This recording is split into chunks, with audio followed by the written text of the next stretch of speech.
নিমাই জিজ্ঞাসা করেছে, মা তাহলে তুমি আজ্ঞা দাও, আমি কোথায় গিয়ে থাকবো? তখন বলছে, তুমি পুরী শ্রীক্ষেত্রে গিয়ে থাকো। কারণ তখন এই উড়িষ্যা পুরী মন্দির থেকে বাংলায় প্রতিদিন ভক্তরা আসা যাওয়া করত।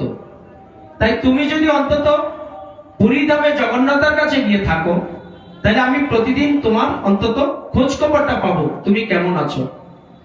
আজকে আমাদের নারী জাতিরা সন্তানদের প্রতি এত দুর্বল কেন? আমরা শাস্ত্রে পেয়েছি, আপনারা যখন শ্রীমদ্ ভগবত গীতা অধ্যয়ন করবেন আপনারা জানতে পারবেন, আমাদের মাতাজি মানে নারীদের 3টে সোপান।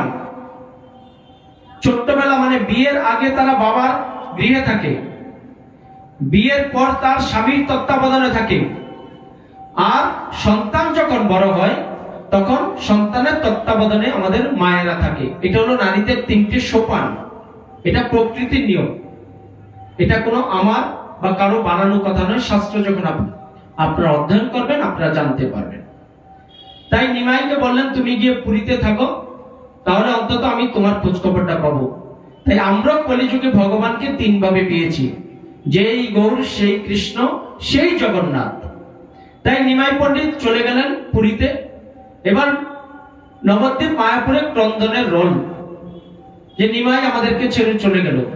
তখন তিনি আবার নিত্যানন্দ প্রভুকে পাঠালেন এই বাংলায় ধর্ম প্রচার করতে।